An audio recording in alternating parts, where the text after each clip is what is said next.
When the city of San Diego City Council voted to slash permitting fees, Mayor Kevin Faulkner touted the move as a huge step in tackling the housing crisis. That's some of the fastest housing options that we could bring for renters, for families, for seniors to the market.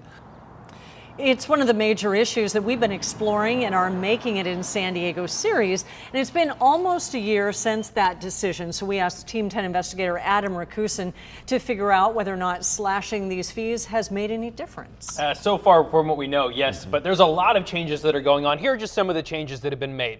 They've expanded zones in which granny flats are allowed. They've eliminated parking requirements, increased size, and eliminated fees.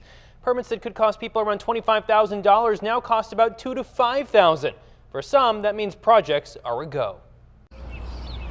Built around 1963, this single-story San Diego home has played host to some of life's biggest miracles. Same tenant, but yes, generations have come in and born and moved out, and their children. That's Efrain Conrique. He owns the place. Efrain tells me he tried to get rid of it once. His family didn't take it well. I think I finished a paragraph telling them that I was thinking of selling the house, and they said no way.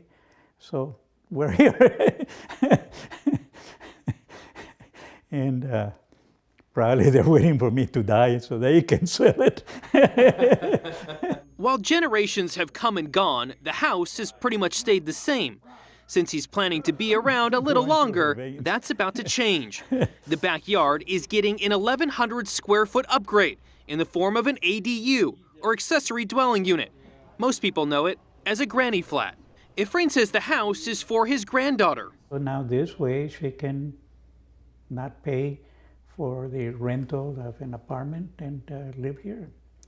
So that's a personal thing, but it would have done it would work no matter what. That's a pretty classy move from a grandfather. Yes, I feel good. And there's going to be a deck that connects the two buildings together, so they have a common area where they can hang out. Greg Cantor's the guy who's going to build the new spot.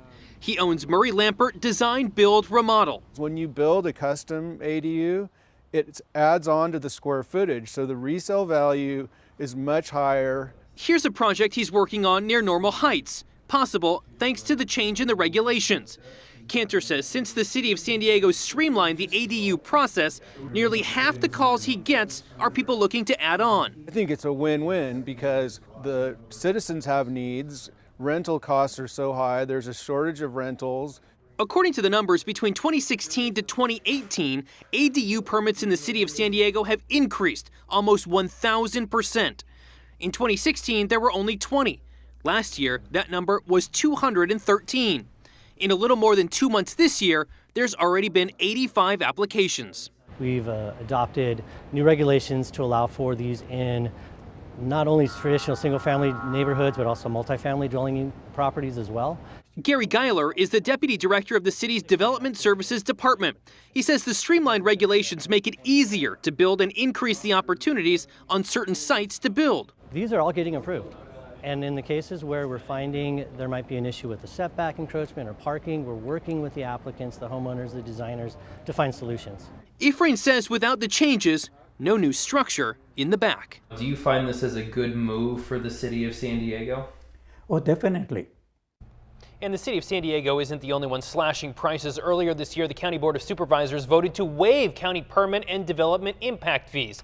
Other cities in the county area are either looking at making it easier or have already voted to make things easier to build granny flats. Adam Rakusin, Team 10.